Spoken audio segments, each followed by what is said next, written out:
Yeah, we're ready. Got a lot to talk about.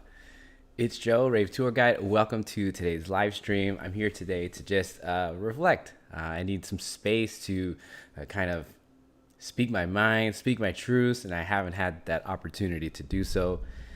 See do in the comments. Why would I not go? Yes, clickbait, hook, whatever you might call it.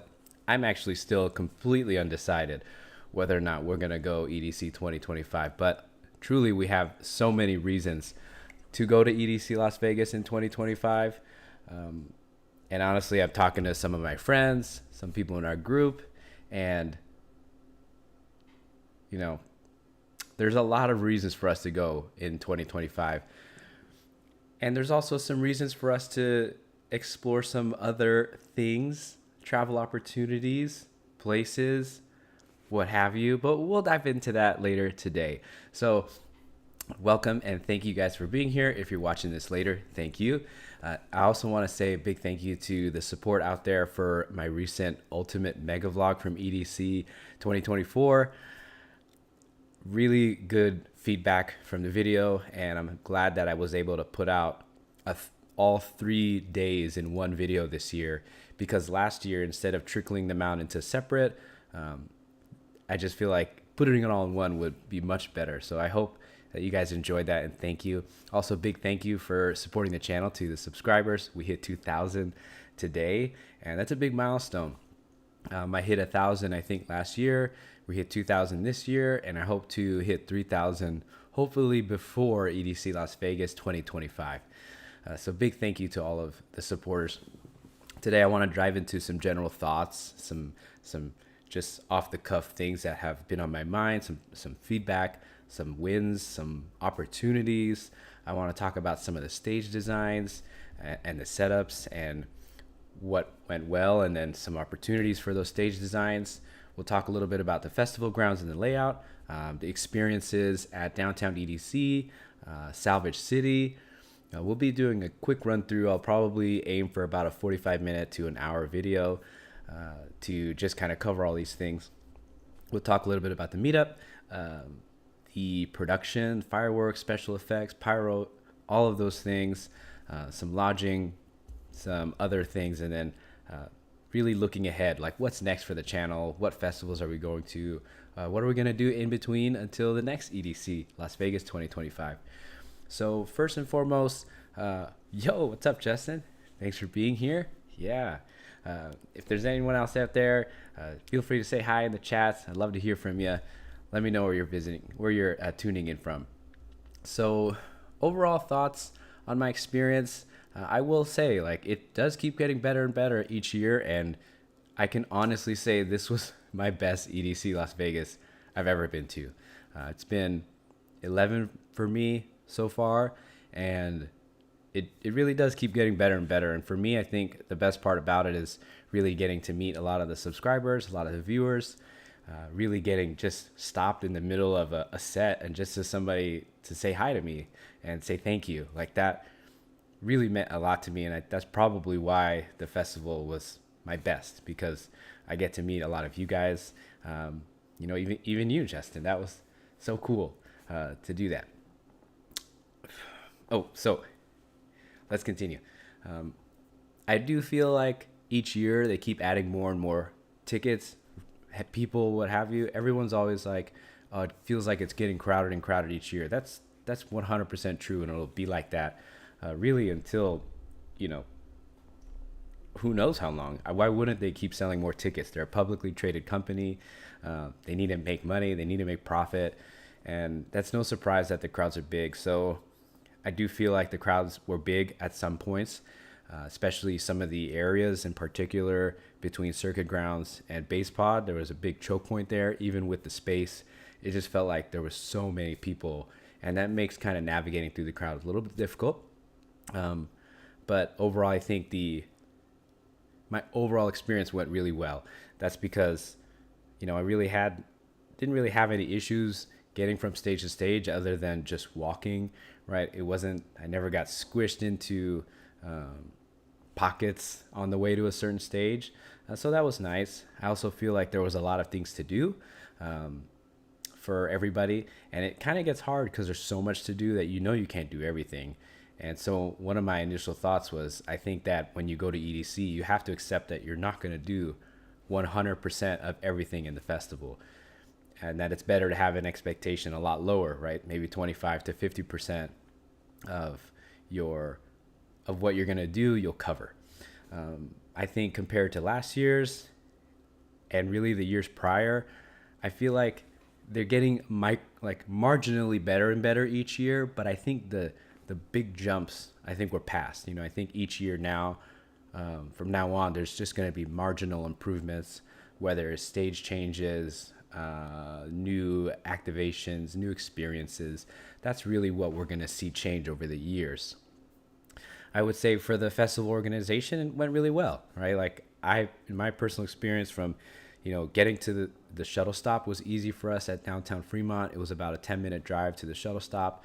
Once we got to the shuttle stop, we were always early. Each day we were there earlier, and like that made our experience very, easy, right? It was so much ease. We got into the shuttle, we didn't have any traffic, and because we were in downtown Fremont area, we were really close to the Speedway. So it was like less than an hour to get to the Speedway. And then once we were there, we were, less than 20 minutes. We're even quicker. Like once you get off the shuttle stop, you go straight in. It's easy. One of the biggest things that I heard and also we experienced was the lack of water stations. We know that there were only 3 stations for GA, and they were kind of far apart, and that made it hard for people to refill their water, whether it's in a hydration pack or bottle. And I think that's in part. Some people might be wondering, like, why do they do that? And sometimes the answer might always be bottom line, right? Well, if we just put water stations in areas that are hard to get to, that, people will be more likely to buy water. That was my issues on Friday, day one. The VIP water stations in Kinetic Field were so packed. The line was so long that I didn't even bother waiting in line. I was just like, whatever, let's just buy water, because I would rather not wait in line on day one. And that's okay, but that's definitely something that I heard a lot about, which was the water stations.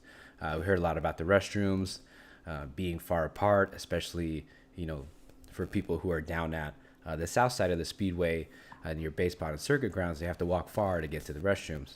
So that was certainly some initial thoughts about the organization. And for me, the vibe, the atmosphere, I think it was exactly what I would expect from EDC. It was positive. I saw a lot of trading. I saw a lot of happiness and joy. I rarely saw people, fighting. I rarely saw people really being violently aggressive when pushing through. I just saw a lot of the normal stuff. I did experience some people not saying excuse me, but that's not a big deal. It's a big festival. It's all about, your own self. Are you being plur when you're going around? Are you being saying excuse me when you're going around? I think that's most important. It's less about what other people are doing and, more about what we're putting into the community. Whew. So let's move on to stage designs and some of the performances. I do really, really love the Kinetic Field main stage. The cathedral was beautiful. It was very colorful. It had some new features like that big screen in the middle, and it had some of the greenery in the front. And that was really sweet. Like I really enjoyed watching, that big middle screen. It had the owl in the middle. And while there was no movement, like physical movement on the stage, we did see a lot of movement from the owl inside of that little circle. And to me, it felt very, like interdimensional. It's like this owl was inside of the technology, and it was somehow communicating with us in the reality, right? And then another cool feature was, sometimes the owl would expand its wings, and as it expanded its wings upward, it was like the owl was shooting out pyro or fireworks from the top of the stage. So almost like, I mean, I don't know how you describe it. It's almost like it's breaking through the dimensions where the owl could do something inside of the screen that would actually do something outside of the stage that we can see. And that was really cool and fascinating. And I think you kind of have to appreciate that technology to appreciate the stage. Otherwise, it's, you know, it's not that cool. And I can see that, right? Compared to last year's stage where the hands opened and the head moved, like that was something tangible and physical that we could see.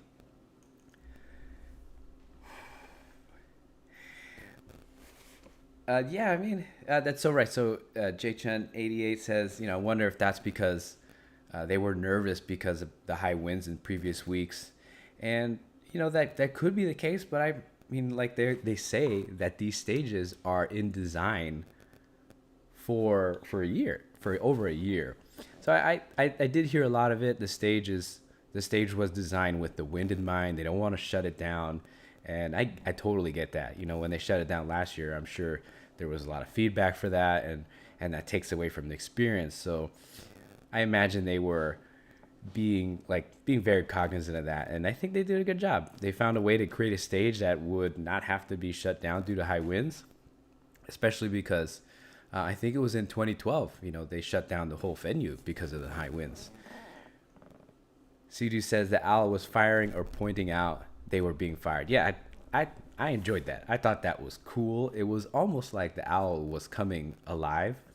You know, maybe it wasn't moving and it wasn't actually like in 2011 there was an owl that opened up, but that's okay. You know, I think that when you can appreciate the stage production and what it takes, right? Kyle talks about the inflatables, like that's cool. And that's something that you can appreciate, but it does take some like informing, educating, what have you, about the stage. So definitely, I enjoyed Kinetic Field.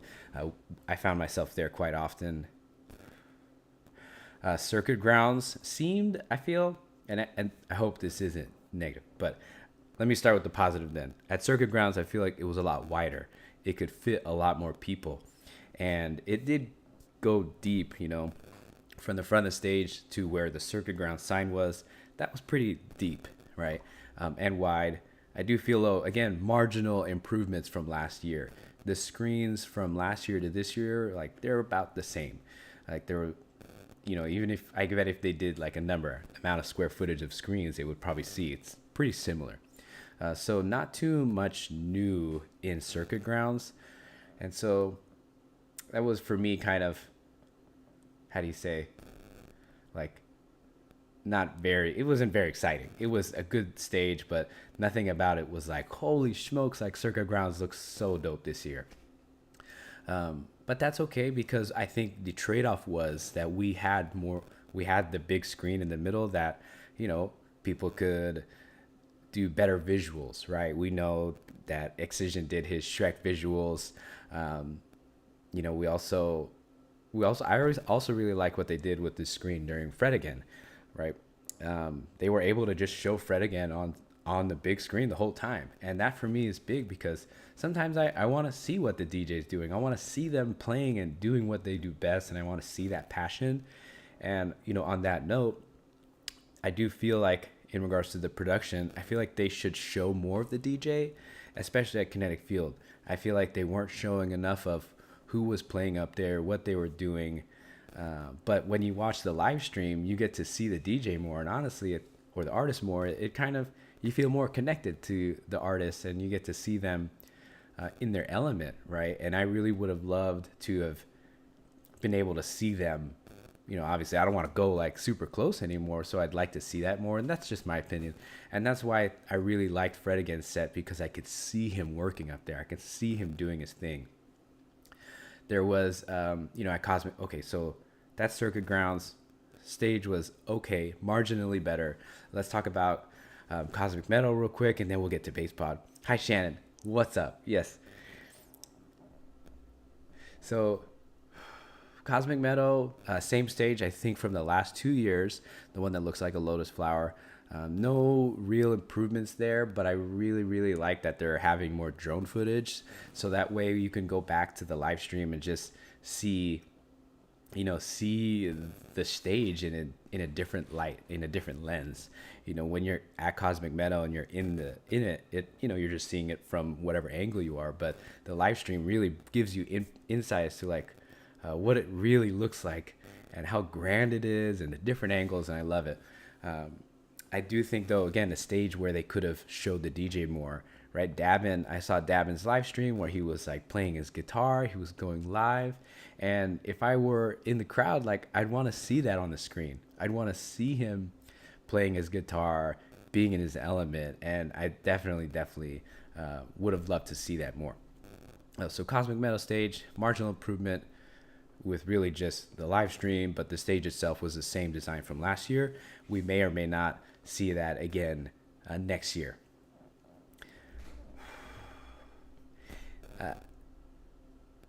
Shannon, tell me, what was the interactivity? Like, were you able to touch? I'm curious. I do like that they had screens on all the different pillars at Base Pod. But yes, I do. I watched that live stream later with Deadmau5 where he caught the butterfly net, or he caught the drone, and then I found on YouTube that same guy posted his, like, the guy who was operating the drone showed his perspective of him getting caught by Deadmau5, and honestly that was hilarious. So maybe you guys can try to check that out. I'll try to find that and post that so you guys can see that, because I really thought that was really cool to see the drone operator actually flying and then getting caught by the drone. Yes, the water spraying when the pod things overflowed. Oh yeah, I saw that on somebody's video that, like, it was spraying water, and I think that's a cool effect. That's something I feel like we haven't seen before. I mean, people always talk about having misters, but yeah, I did see that there was water spraying. I didn't even notice, and maybe we had to spend more time at Base Pod, but that's really neat. Like, I hear that there was also an issue with the smell at Base Pod because it was near the restroom or the porta potty area. I think a lot of the bodily fluids might have been drifting over to Base Pod. And Salvage City Supper Club was also right next to Base Pod, and they had that big fire. There was a lot of pyro, and I don't know if they were using methane or something, because I did get a really foul smell in that area. Oh, nice. Let's see. We linking? Yeah. I definitely want to see that video again.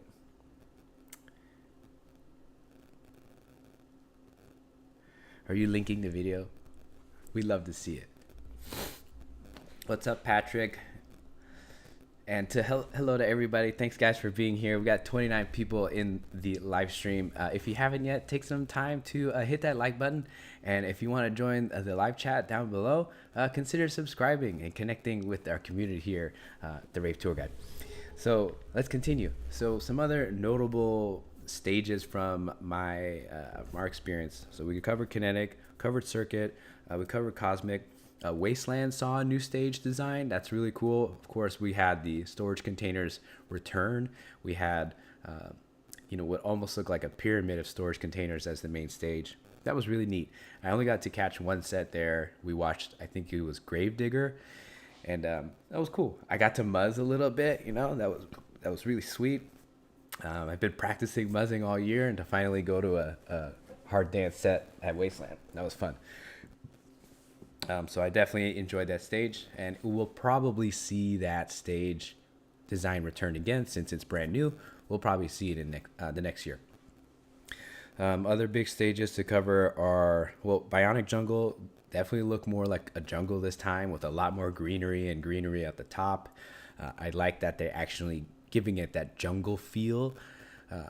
They've come a long way. Each year since Bionic Jungle was first added to the official, group of stages, they've changed it. It's like they're really fine-tuning it year after year after year. And I appreciate that. They're really trying to find its its style. So we'll see, is it going to be the same again next year, or will it change? We'll find out. The other stages, Stereo Bloom, same spot, not a big change to the stage except the dance floor. I think that the stage was kind of like it was the angle was adjusted a little bit, so it had more dance floor for Stereo Bloom. So that was cool. So if you're a big Stereo Bloom fan, or the Insomniac Records fan, or Eli Brown fan, then you probably enjoyed the new Stereo Bloom setup. But the biggest, I think, well, we have to talk about Neon Garden and Quantum Valley. Now, they basically just moved both of those stages where Base Pod and Wasteland were, and it did not really do much size-wise. And I think Quantum Valley looked pretty similar to what it did last year. It had the structure.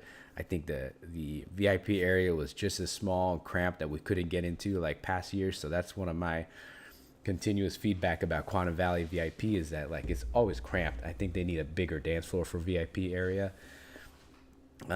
But then the big thing that we need to talk about, okay, Neon Garden, they brought back the mega structure. People love it. It was huge. It felt very ravey, warehousey underneath the Neon Garden tent. But what ended up happening was that what I hear is that you couldn't watch the fireworks from underneath the stages, right? It was completely covered. And so I hear that if you wanted to watch the fireworks, you had to leave the stage. Let me know if you guys experienced that. Did you have to leave the stage to watch the fireworks? Or did people not care about the fireworks? Were people like blase and they just stayed under and kept raving? But Neon Garden definitely had a better feel, right? The lighting, the production, the sound was really good. Oof. Rave United. Oh, hey, what's up? And we have other people. So I like that question. Patrick, what's up? How were the layout changes this year? That is the next topic here that we're going to. And then Shabam, nice. EDC 2025. Now, Rave United, I wish I had a list of my smaller stages that I went to. I ended up seeing the people who won the Discovery Project and played at the Rhino Bus. I think they're The Last of Us. Very new. Who else did we see? We saw a couple people at Meta Phoenix Art Car and the House of Duncan. I'm going to have to pull up the set list here. Boom, boom, boom, boom.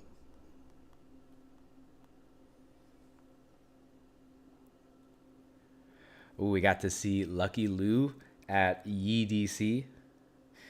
We walked in. That was pretty fun. It was pretty crowded. I was certainly looking for the mechanical bull this year because I was certain that we would see a mechanical bull, but we did not, and that's okay. Not all predictions come true. Let's see.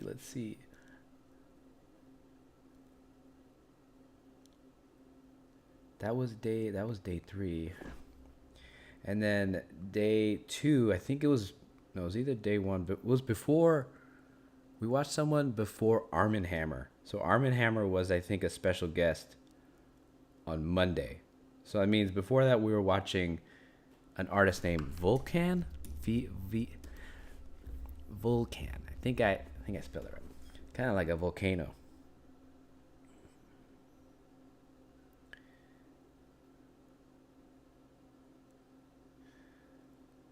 Mm-hmm.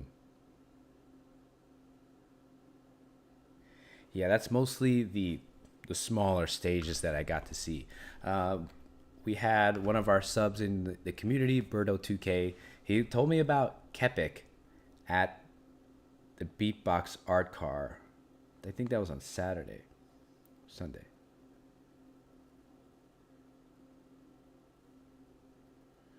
Okay, get back to this. But yes, if you guys have any other smaller, lesser known DJs that you think I should check out, or that our community should check out, drop them in the comments. We'll try to, help them grow by sharing with each other. Let's see.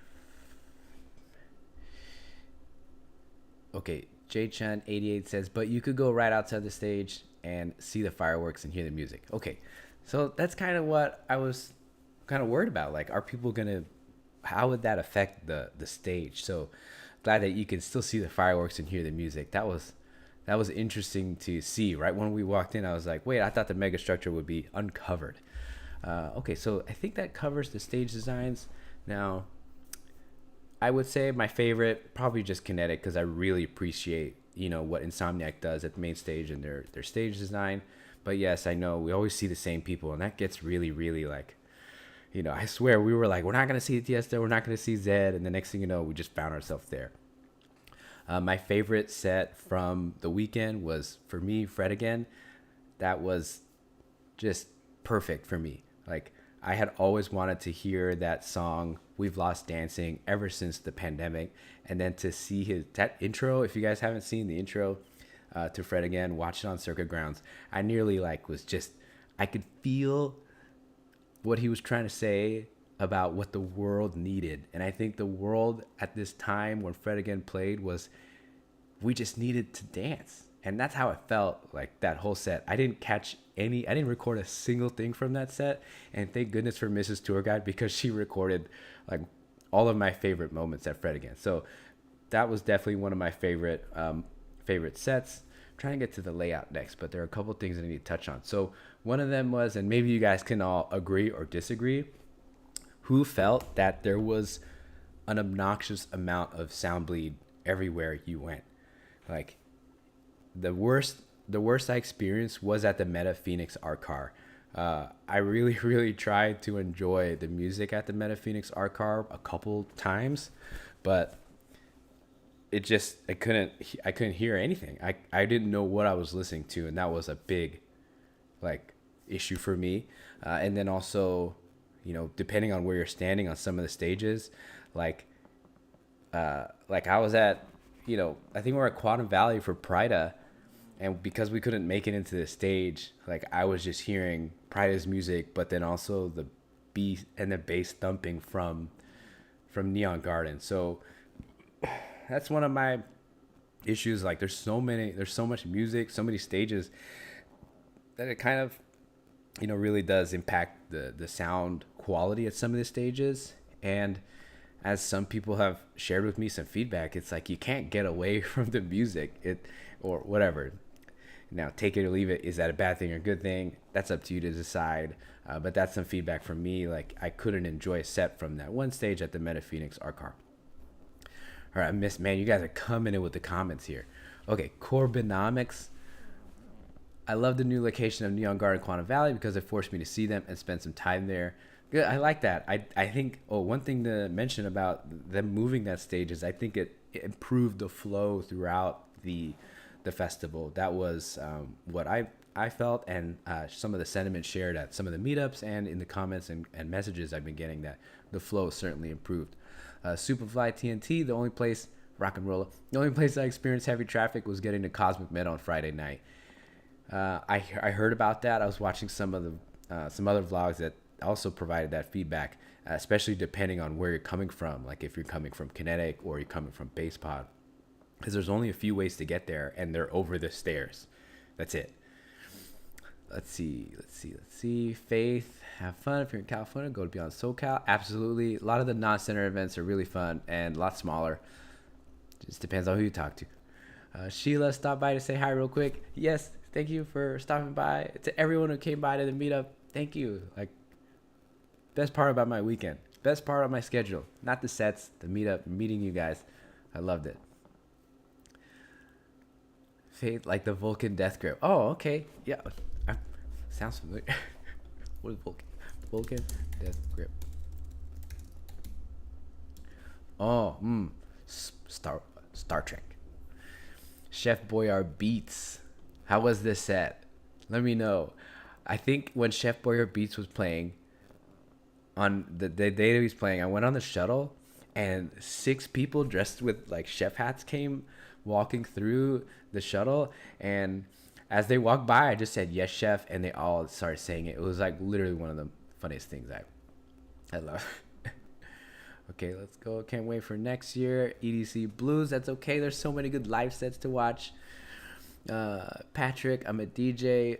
Play Florida breaks and drum and bass. I'm in North Carolina. More breaks, please, on everything. Nice. Thanks for sharing, Patrick. Yeah, we're really, get to this too, but we're really considering. If you guys haven't seen the price for EDC Orlando compared to EDC Las Vegas, maybe you might consider EDC Orlando instead. But we're definitely considering EDC Orlando. More breaks. Daniel, Fred again was magical. I agree. Sheila, oh god, yes, yeah. What does that mean? Of course I'm a Fred again fan. We really did win with that special guest. I think a lot of people were like, is he gonna bring out Skrillex or Fortet? I'm like, I don't even care if he does or not. I just am happy to see Fred again. Patrick, oh, that's so nice. That's so cool. I'm actually gonna be like sending out packages and stuff. I don't have a PO box, but like, whatever. If you guys want to come find me and murder me, like whatever. I'm just kidding. But I will probably do something on soon where I put out like a form or whatever, so we can exchange addresses in confidentiality and send each other stuff. I want to send plur packages to the people I didn't get to see, and there are some people who try to make it to the meetup that didn't find me, and that's totally my fault, and I take full responsibility. And so I want to send some stuff out for sure. Meta Phoenix was so trash this year. It wasn't even just because of Soundbleed. They just had a smaller system this year. I just was not my favorite. Yeah. On the bleachers, you can hear a mesh. On the bleachers, it's like you're like listening to 3 stages at once. They're blending 5 different songs at the same time. Nice. Rave United. Oh my god. Carl Cox, Adam X, Purple Disco Machine. Let me know what you got, what your favorite sets were. I'm curious. Give me some new music to listen to. Rave United, did you stay for the back-to-back with Nicole Mudaber? Man, that's... on that note about me missing Carl Cox and Nicole Mudaber, a big tip is, for me, is like you really have to have a really, really good weekend. This is opinion. I think you have to have less people in your group, so you just have less decisions to make. Even people like when I'm watching people who are doing their own solo trips to EDC, I'm like, man, that looks really, really fun. You make all your decisions, do whatever you want, go throughout the festival at your own pace. Oh, dude, to those who went solo, props. You are brave, and I respect that so much, and I hope you had a lot of fun. JChun88 says the flow was so much better. It was hard coming in and out of Circuit Grounds VIP 2.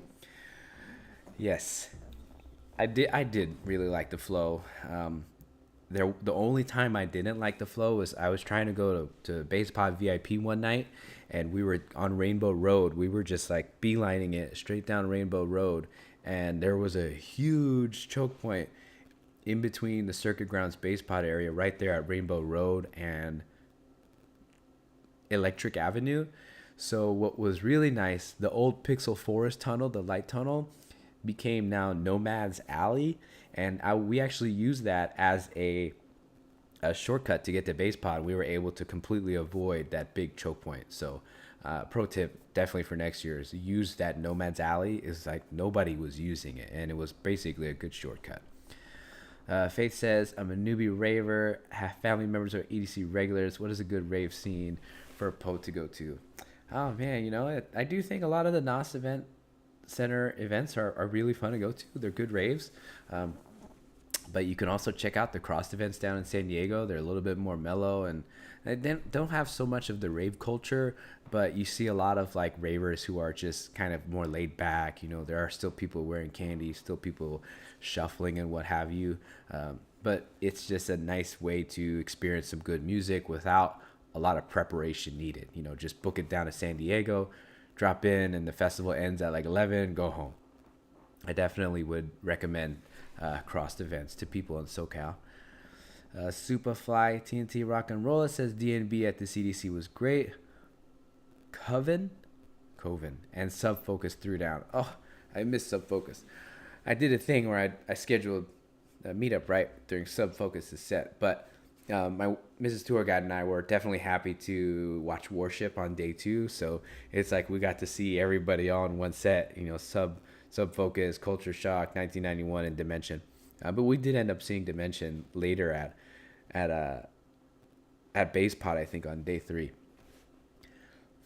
Matt says, should EDC be 2 weekends? Oh my gosh, I've been thinking about that for years.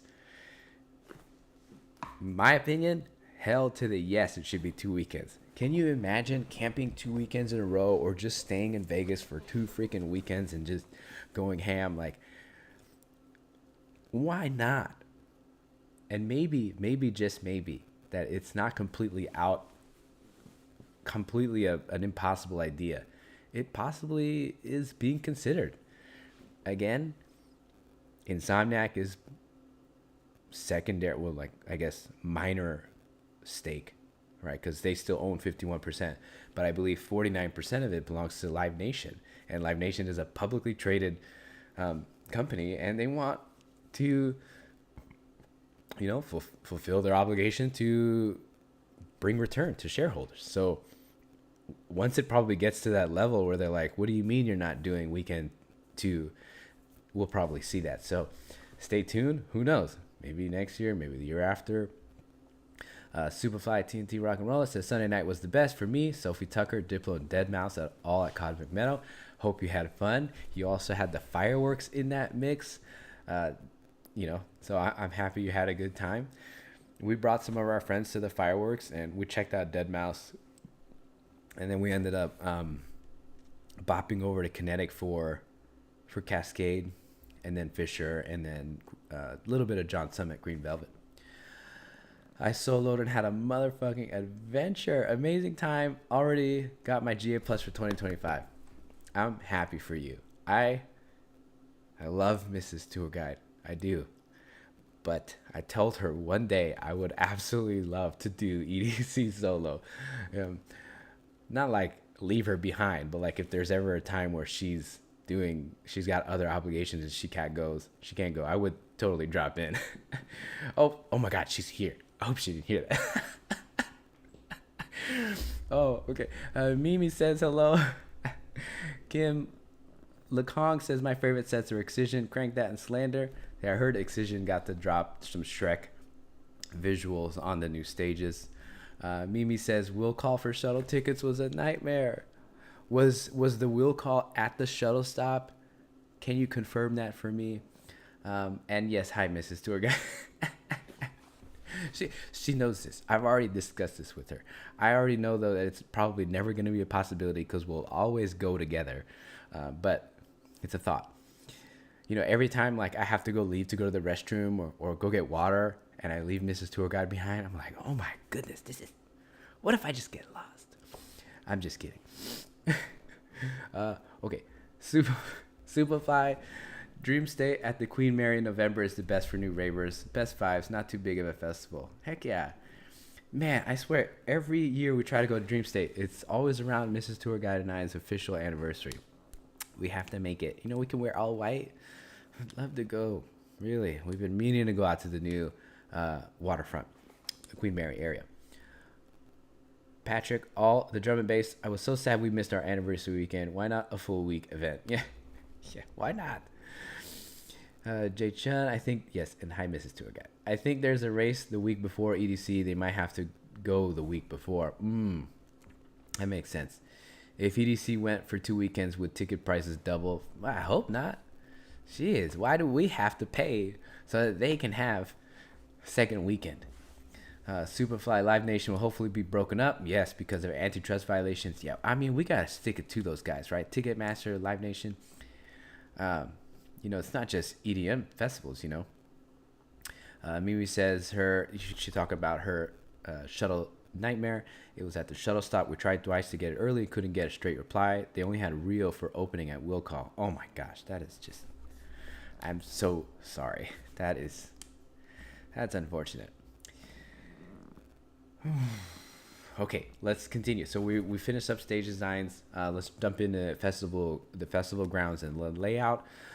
Was the navigation easy? Was it easy to get around? For me, yes, having been to the festival multiple years, it was a walk in the park for me to get anywhere. Um,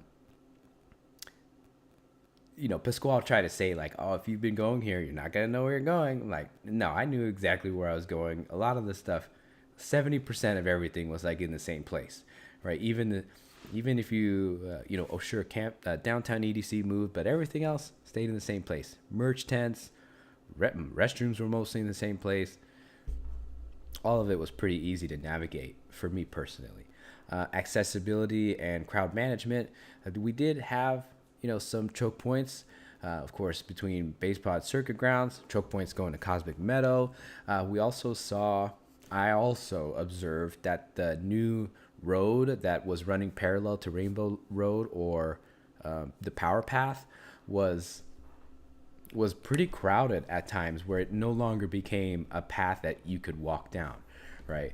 It was basically just more dance floor area. So like when we went to, for example, let me see if I got the map. When we went to see Pride at Quantum Valley, we, you know, it was all the way into the Power Path. So if you were trying to use Power Path to get to Kinetic Field or get to Circuit Grounds, it was completely blocked, making navigating through that kind of hard. You had to go through the crowd, so that's kind of annoying. But when it wasn't as crowded as busy, the Power Path was a really easy path to take to go from Kinetic Field and to Circuit Grounds. But what I did hear was that more people were taking Power Path, and Rainbow Road was pretty open. So keep that in mind if you're navigating from the north side to the south side. You can opt for Rainbow Road, which is usually less crowded.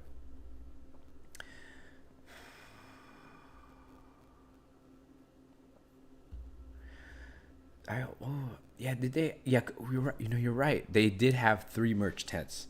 Okay, yeah. Mimi says, oh no, that was J Chun 88 that says they, hey, I didn't like that they went down to 2 merch tents. Yeah, there's the one by Electric Avenue at Circuit Grounds, and then there's the main one.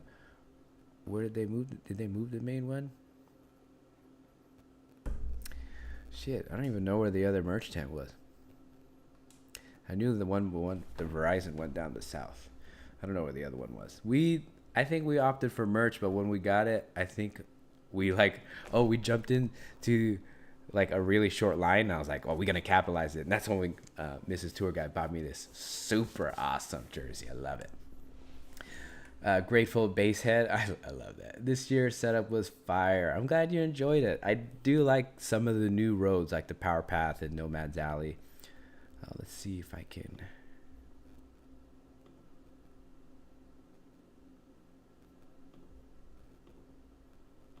Wait. No. Map. Video. Image. Browse. 5631. Oh, damn it.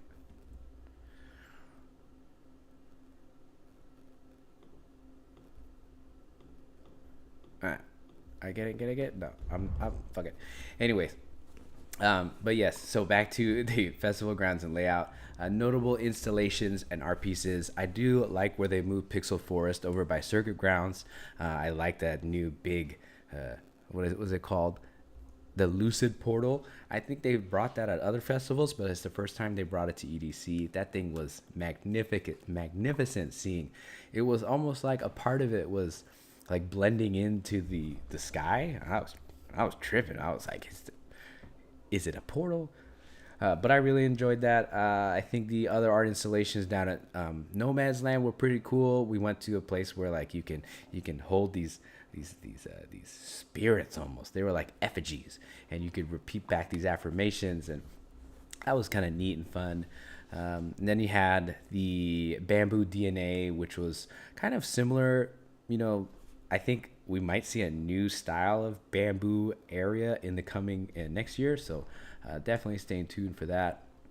And if I had to have suggestions for next year, this was just an idea I had. I don't know how useful it might be, But I feel one of the hardest things to do at Power Path or Rainbow Road, because everybody's going north-south, is like, how do you cut through east-west, like perpendicular to everybody else without, being an asshole, right? And cutting people off who are walking.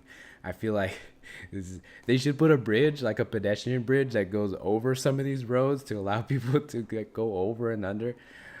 Just a random idea. That was like one of my only suggestions. Other than that, I feel like it flowed really well. So let's see. We're moving on to experiences at downtown EDC. And we'll talk a little bit about Salvage City, because we did do Salvage City. Let me drop into these comments real quick. They should put Geodude. They should put Base Pod back where it was. Geodude, please share with us in the community why you think that is the case. Personally, it might be because you had to walk from Kinetic Field all the way to Base Pod, and that was a long walk. Mrs. Tour Guide or Monica says more water stations at Circuit Grounds would have been nice. If you did VIP and you went to Circuit Grounds, let me know if you could not find the water station. The water station at Circuit Grounds was nearly impossible to find and was in the most awkward place. I couldn't even believe they put it there. That's my one suggestion. Move the water stations at Circuit Grounds to where all the food is. Like, that makes sense. Superfly, I noticed they did a repave at Circuit Grounds. Yes, I saw repaving at different areas all over the festival. And that was so nice. Like, I was looking down, I was like, holy smokes, this asphalt is so nice. You've been going a while when you like look down on the freaking floor and you're like, ooh. Cardona, how did you like VIP? I love it. I always do. I don't even think twice about it anymore. I like the exclusivity. I like the dance floors at the different locations, even though I can't go to the dance floor at Quantum Valley. It's all good. At least you can get to most of the other ones, or we were able to get to most of the other ones. My only gripe about VIP this year was Kinetic Field.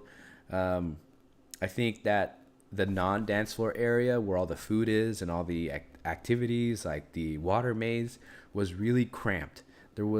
It did not feel very VIP at the Kinetic Field like area where the tables are and the food is. I feel like there was just not enough room, and that made it feel like I didn't really feel like I was getting my money's worth at Kinetic Field. But that was it. I just think more space for people to chill. There was a big dance floor, but I'm like, I'd rather have maybe more space where the other activities are, so in between, like, I can go chill. I don't want to have to just have nowhere to sit or nowhere to chill. Yes, second this, more water, please. JChun88, VIP stations were poorly marked. Yes, especially Circuit Grounds. Matt says, I think Base Pod and Circuit Grounds should be next to each other, choke point in the middle. Yep, I second that. Definitely use Nomad's Alley. Grateful, Basehead, more water for sure. Yeah, I think they're doing that on purpose. Which, what are you gonna do? They're trying to make money. Kyle says bathroom at the top above the bleachers were all closed. They used to be open. People were just going on the wall. Oh, that is just... come on, guys. Public urination is not plur. Let's see. Did they have a water station at Cosmic Meadow? Mimi says GA Plus bathrooms were blessed. Nice. I'm glad. I hope that you GA Plus headliners are getting your money's worth, especially with 2025's new perks, $75 merch credit. They're literally trying to give you your money back. I feel like the new layout, Geodude says the new layout made the fireworks shows weird. Yes. We were talking about it, especially if you were going to Neon Garden or Quantum Valley. You kind of had to walk out the stage to see. Union Okori, did you notice the sound being offbeat? Bass was louder during Garrick's 30 minutes into his set. I didn't catch Garrick's set at Circuit Grounds, but I did catch like some sound issues here and there, whether it was like echoing or JChen88 passenger bridge would make a good photo op. Yes, see, I think it would too. And then I was like, oh man, I need people. Hey, keep it moving. That's what Mrs. Tour Guide and I were talking about. If they did it, people would just be staying up there.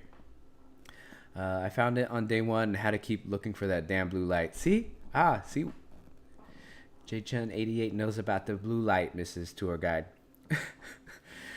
MXP 2000. The water station near Kinetic was hard to locate, but when you did, the lines were short. Got water in about 3 to 5 minutes. Nice. Yeah, once I learned that the water station was right at the shuttle entrance, we basically walked by it. As soon as we walked in, we just got water, and it wasn't too bad. So day 2 and 3 getting water was not impossible. Day 1 felt impossible. Okay, experiences at downtown EDC. So we went to downtown EDC, and the only experience that we got to do was EDC. I definitely next year will. I promise. If we go next year, I will wait in line for the Kandi Casino to bring that content here to the Tour Guide channel. But I was just not feeling the wait. Although Mrs. Tour Guide did encourage me to do so. We did go to EDC though. No mechanical bull. Definitely, maybe not so much country. I was like thinking there'd be country music, but it was mostly pop music in a country themed bar with country themed drinks. So if I had to pick one of the other, if I would have definitely much rather have done the Kandi Casino. If you guys did the Kandi Casino, let me know your thoughts below. One thing to note is I'm probably going to have like a full schedule next year because I want to catch not just like experiences or sets, but I missed the wedding. Like we got invited to a wedding and like I didn't have it on my schedule and I didn't get to go, and I would have really loved to have gone. So Amari, if you're out there, I hope congratulations. I hope you had a great wedding. Hopefully next year we can catch some. I was pretty surprised that they fit downtown EDC all in that little area. Had no idea that everything could fit in the back. And then, okay, yeah, let's talk a little bit about the supper club. So the supper club, which is by Salvage, this is the Salvage City Supper Club. It was about $170 additional. And in my honest opinion, totally worth it. I'm not even a drinker, but if I was a drinker, it would be 100% worth it. For me, because I'm not a drinker, it's like a little bit, but no, I would say totally worth the $170 spend. When you get there, you get like a little pre-show and you get like hors d'oeuvres served. We had a little, there were 3 hors d'oeuvres. There was a tuna poke bite in a little black spoon. It was like a 1-biter. They also had a little mini pork belly bao. Like I'm talking mini, like it was like the size of my eyeball mini. And then they had an egg roll, a mushroom egg roll with like red onion and a little aioli. It was completely vegetarian, and I enjoyed that. After that, you also doing the pre-show, you get like a free cocktail, get all you can drink. I got the Hayo seltzer, and I really enjoyed that. The Hayo seltzer was delicious. The thing about bye, Mrs. Tour Guide. Have to finish work. Yes, please. Go back to work. And then come home. But yes, I did like the pre-show. And then they sat us down. Then they started serving us the food. It was plated. So the entrees were plated. And then there was the family meal stuff, which is like asparagus, noodles, and like street corn, which I really enjoyed. The noodles were not very good. I could tell they had been sitting out in like a hotel pan. They were dry. They were cold. And I've worked in the food and beverage industry for like 20 years now. So like I kind of have standards when I go out to restaurants. So I was kind of upset about that part, but the food was really good. We had a sea bass. There was Wagyu beef short rib, as for the entrees, and the Wagyu beef short rib, very, very rich in flavor. It was very decadent. It was also very tender. It just broke apart with your fork. Very saucy. My issue with my sea bass though, the sea bass smelled so good. It was a little weird. If you're waiting out by Nomad's Land, you can literally smell fish. If you had no idea there was a supper club, you would be like, why does it smell like fish at Nomad's Land? Anyways, the sea bass though that I got was really tiny, and I was upset. The portion on my sea bass versus the portion of somebody else's sea bass was like half. And that person next to me didn't even eat their sea bass. I was about to ask that person for their food, honestly. But I did it because I thought that would have been weird. But I enjoyed the food. The sea bass was definitely cooked properly. It it was a miso Chilean sea bass. I think they did a good job. I don't even know if they're Asian chefs, but they did a good job serving up Asian style food. Like the Wagyu beef short rib definitely had an Asian influence to it. The Chilean sea bass and miso Chilean sea bass is a Japanese style dish, usually with like a miso black cod. I love miso black cod. All right, well, this is a rave discussion, not food, Joe. Keep it going. Okay, so after during the dinner, a lot of food was flowing. I actually, because I don't get drunk, I was like, yo, can I get more food? And they brought me more food, which was really cool. They were going around pouring free shots into people's mouths. A lot of people were taking them. A lot of people were saying no. Mrs. Tour Guide had a shot, and then next to me, like, there were people who were like, they were drinking. They were getting their money's worth. So if you're a drinker, I highly encourage you to check out Salvage City. For $170, you get dinner, a show, and alcohol. Like, it's kind of a no-brainer. So definitely check that out. Whew. That's a lot to talk about, guys. 45 minutes is not enough. Interactive areas and activities. So Nomad's Land had a lot of stuff to see. It had a few things to do. You might have seen that in my Megavlog where I went. We brought Monica to this place where you can hold these things and repeat affirmations. Pixel Forest was cool. There was an art installation there called Emergence where you can, I don't know, it's hard to describe. You'll have to stay tuned to my rave tours. I literally have so much content. I can't wait to like put together a rave tour to show you guys all the art installations. What other activities that they have? Oh, the Daisy Fields and the garden were pretty cool. Just another place to hang out, right? As for interactivity, maybe nothing, not a lot, but there was just stuff to do, stuff to see, places to hang out by as well. And recommendations, I would definitely recommend checking out the Kandi Casino and waiting. It looked really, really fun. I really wish that we could have checked it out. That's probably like the one thing I regret not doing. This freaking Kandi Casino.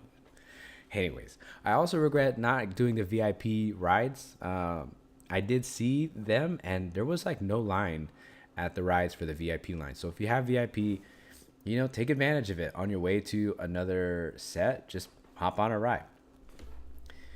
Okay, so we have a couple other bullet points to talk about. We have to talk about the meetups, production. Okay, let's go back to the comments.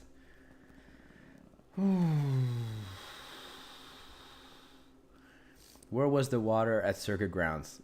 Daniel. Yeah, it was like in the crowd. It wasn't even near like the bars and stuff, which is ridiculous. Johnny Versace subscribed to say, I think Kandi Casino is one of my favorite parts of the festival. See, I missed out. I went to this damn festival and I feel like I'm missing out. Lorena, you like the dog sleeping in the back. Here's a bonus. There's another one over here. She's hiding behind the pillow. She loves to burrow.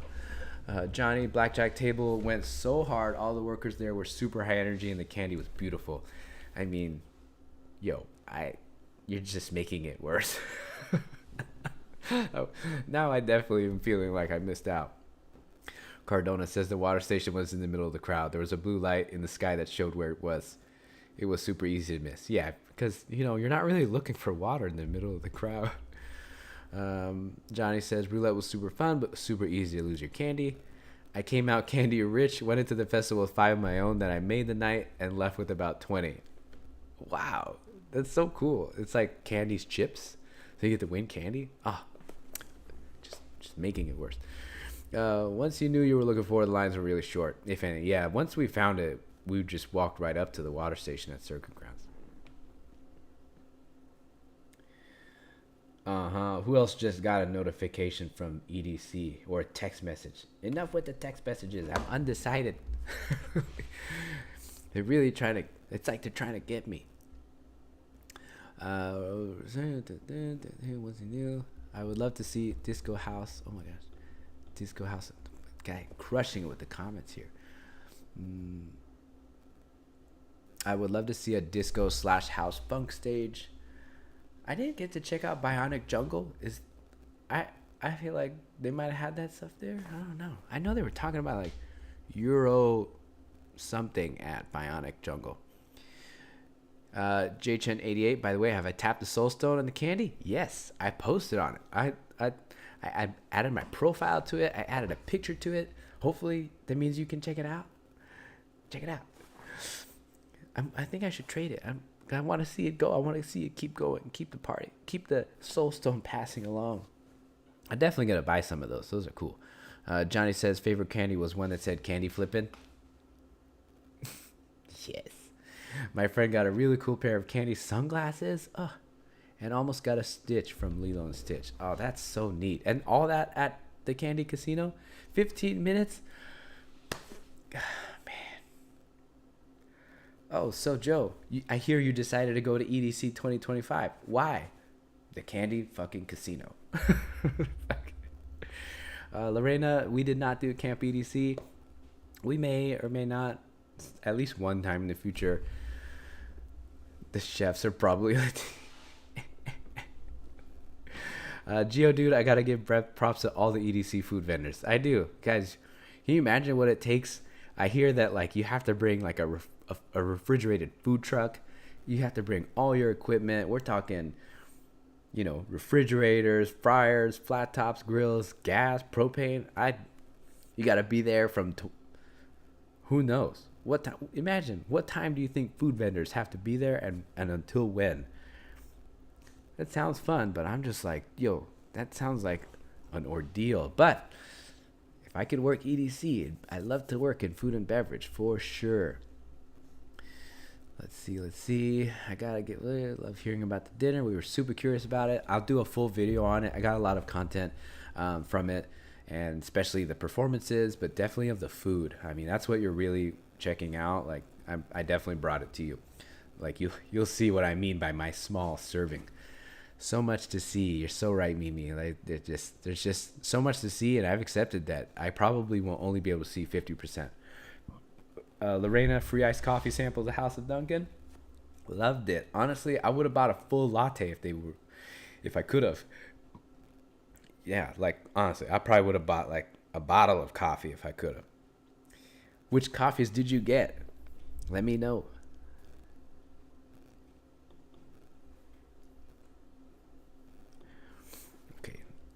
Let's see. Yes, I missed out on the donuts. I did. I asked them. They said they ran out. Told me to come back the next day. I was like, fuck, I want donuts. They didn't give them out. They probably ran out. Same with coffee samples. They never bring enough, especially Dunkin' Donuts. Can't act like you don't have the money to come prepared. Brandon Steele, hey Rave tour guide, love your vlogs. Thank you. Thanks for watching. Skipped EDC this year. I'm doing Electric Forest for the first time. Oh yes. Have fun at Electric Forest. I hope to make it out there one day. That's definitely a festival that takes preparation, that probably takes knowing the lay of the land. So I'd love to bring that to the channel, bring it to the community. Bionic Jungle looks so different. Yes, it did, Cardona. It very much felt like a jungle finally. Julian Ramirez, I loved my first EDC. Saturday was my favorite and Sunday was my least. Overcrowded at Martin Garrix's set. Sorry. I definitely did not, like, when I saw Martin Garrix on the lineup, there wasn't a part of me. I was like, I have to go. But I have in the past. I do, like, enjoy Martin Garrix. So cool. It looked like a literal jungle. Yes, you know, depending on where you stood, it's like you forgot you were in the middle of the desert. Geodude, coffee line was so long. Hopefully more coffee options added. The only time that we actually went to House of Dunkin' was when we just jumped in. Like, there was no line. We're like, oh, go. JChen88 just saw the post. Yes, telling man, what a neat piece of technology. If you guys have, maybe I could be affiliate for Soulstone. You know, you guys should check out Soulstones. Add them to your candy. What a fun thing to do. Trance Baby, where was Oming's kitchen in the festival grounds? I could not find it, and I was very upset. I needed a little bit of lumpia bowl in my life. Johnny, the coffee line was lined. Went fast because no one was paying. I know. I would buy. I'm telling you, I would buy. Johnny says, food vendors are literal godsends. I was trying to order something and we couldn't even communicate because their ears were blasted. I believe it. JChen88, I thought about doing ground control. Man, what if we could like, I would do that. That That would be so fun. You know, just group up, do some ground control. Hey, I'm with my friend. Can we meet up? Can we do, like, you know, I know they travel in pairs and stuff. Like, that would be so dope. I wonder if it's still volunteer. Does anybody know if you can get paid now to do ground control stuff, or is it still a volunteer thing? Or are there some paid and some unpaid? Cardona says we went all 3 days and never got donuts. See, that's clickbait. Free donuts. Lorena says Friday I wanted a large iced coffee, but they only had the one with alcohol. One sadly tried the remix one and caramel one, as they also gave her free 10 Amazon gift cards for $10 Amazon gift card for a short survey. Oh, I only got. Did you guys get the $5 Dunkin' Donuts gift card?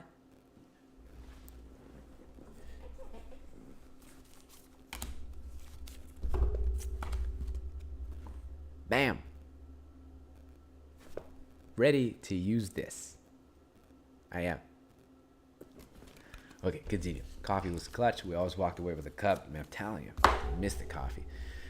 I guess that was really good. I would much better than the Allegiant Rave Hanger. I didn't actually go to the Allegiant Rave Hanger, but the coffee was so damn. I'm definitely the reason they ran out of coffee and donuts early. I got like 20 for my group. It's all good, Johnny. No worries. He probably, imagine you get donuts and you just go back and try selling them. Mark says, great to meet you. We spent so much more in camp than in a hotel. Yeah. Doing Ultra Miami next year than either EDC Orlando or Tomorrowland 26, 27. It's nice to meet you too, Mark. I love it. I love meeting. If I got to meet you guys, thank you. That really, really made my EDC. If there's any reason why I would go to EDC 2025, well, number 2 is the Kandi Casino, and number 1, definitely to meet you guys. Like, that is probably the best part about going to EDC now. Those were the only calories we all had of day 1. Thinking 2026, we could do that. I might do that. 2026 ground control. Yeah. If you guys didn't get the ground control gift card, y'all sell it to you for $10.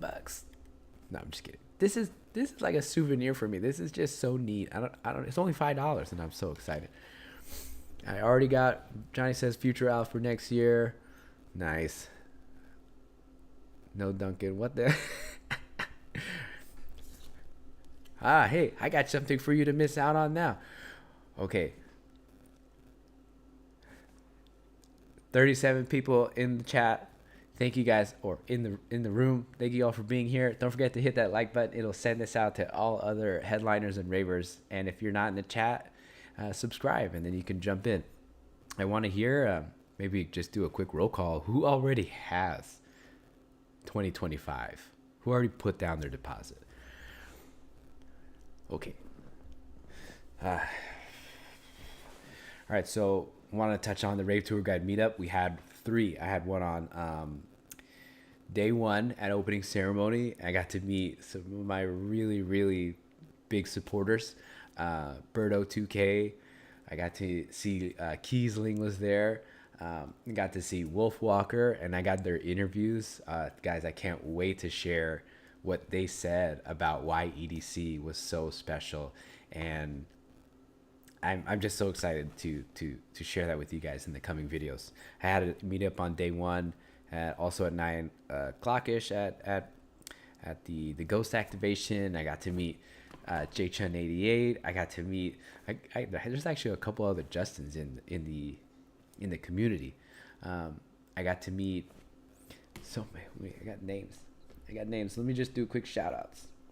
I try to take notes of all the people I met because, guys, it's a lot of names to remember. So if I forget, help me out. Tag me in a picture. And my phone just died where all my notes were. Classic. But yes, I got to meet a lot of you guys at the meetup. We also had a meetup on day 3. And I'm just so thankful to have been able to say, like, oh, I have to do this thing. You know, I had this scheduled. I'd never been to EDC and had to, like, do something scheduled like this before. And it was a great turnout. You know, people coming out, say hi, out to trade candy. And I got some memorable candy that I'm just so excited to have as part of my collection. including JHN88's Soulstone. But I think that's something meant to be. I want to keep it, but I think it's such a cool concept to pass it along. Let me see if I could pull up my notes. Nope, wrong app. All right, so I got to meet Kevin. I got to meet Sophia, Jesus, Jared, Logan and Cameron were there. Emmy was there. I got to meet a viewer, Fernando, at Salvage City. I also got to meet Shay at Salvage City. So cool to find out, Shay, your connection with EDC. That's so cool. Sister-in-law to the... Okay, maybe I wish I do. But imagine knowing the vice president of festival operations of Insomniac. I wish I would have the honor to meet the people responsible. That is just so inspiring for me. I got to meet Alicia, Oakley, Marcus. Oh, big shout out to Joshua, who traded me an EDC necklace. I think I have my... I've never thought I would fill one of these up, but I have to. I'm a little off topic, but I have to share this.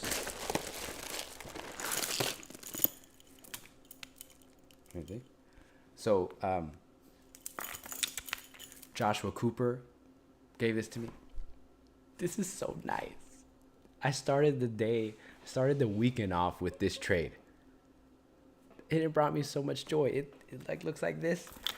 And then to make it with this as part of it, like, guys, I love this. This is like one of my staples to my collection now. The meetups were very special to me. If you guys made it out, thank you. It really meant a lot to me. So, again, if we go in 2025, my number one reason will be to see you guys. And if you guys are wondering what JHN88 was talking about, the Soulstone, this was the candy he traded me. It's got the Soulstone here, and on the back it says tap me, and you can tap it and you can add what's called a moment. You can add a picture, you can add a message, so that way when you pass it and the person on the receiving end taps it, you can see the message that they gave you. And I think the idea is you can keep passing it along, and then more and more people can see like where this Soulstone has traveled. So if you haven't heard of the Soulstone piece right here, check it out on Instagram. This is honestly, it's a pro tip. If you guys are looking for something to carry your candy with so you're not wearing them while it's really hot, consider getting carabiners. They're a great way to hold all your candy while also still repping like your candy. Like, I don't want to wear it because it's so hot, but I still want to rock it, you know. All right. Oh, and I got another one I really enjoyed. It's this one. I don't know what that is. Can someone tell me what character this is? I love this light up piece. It lights up when it moves. Like, I love the candy that people were trading with me this past year. It was great. Okay, I'm getting a little sentimental. Let's move on. Okay. Yeah, my wrists, my arms were just wet. Okay. Yes, I know you guys want the gift card. Too bad it's mine. Roll call. We got a handful of people going to 2025. Geo dude, I bought GA, but I want to upgrade to GA Plus. Their bathrooms are worth it. I'm glad you think so. I'm glad you guys are liking the GA Plus. I thought GA Plus was a gimmick, you know.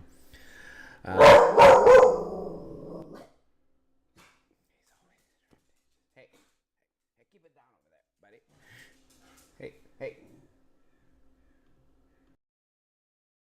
There's a crow out there.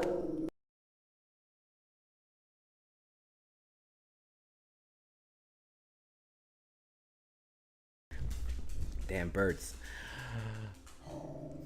Hey, leave it. So happy I got to meet y'all. Yes. Did we trade? What did we trade? Kyle, my biggest fail this year is not meeting the meetup. That's okay. Oh, I remember that. Yo, candy breaking is part of the experience, you know. I've definitely had happened to me many of the times.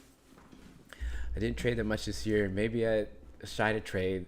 You know, it's okay. I honestly think it's completely normal, and I will share. I think it's completely normal and not weird to walk up to somebody who you don't know, a complete stranger, and say, "Hey, would you like to trade some candy?"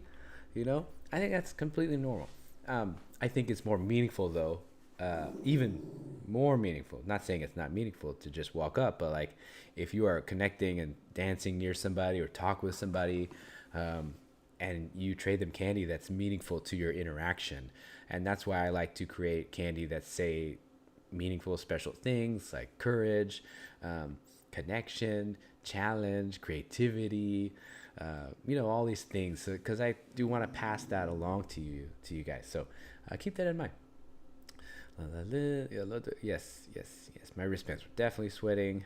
I love my candy. It's Melody from Sanrio. Thank you. I now am more aware of what got traded with me. I brought paracord along with me. Nice. I feel like that would be a great way to carry the stuff too. I cried on the way home. Guys, we're supposed to just talk about this is definitely a reflection piece for me. I haven't been able to do this yet. I just went straight into work. We did a grand opening at a cafe, and now I'm finally able to kind of process and reflect what happened. Then I definitely be able to use that as motivation and excitement for the months to come. Brandon says, me and my girlfriend got our VIP tickets for next year. Let the planning begin. Yes, be sure to get your hotel. Put down the deposit for your hotel now. Unless you're going to Camp EDC, of course. To be honest, I want to try the VIP for rides. I don't know why I was sleeping. I think that's one thing I gotta just do this year. Just gonna enjoy the VIP line for the rides, a little fast lane. What? Kiesling's in the building. Logan, you gotta confirm to me. I'm like 99% sure you traded me the Padres candy. That was you, right? Let me know. Okay, where we at?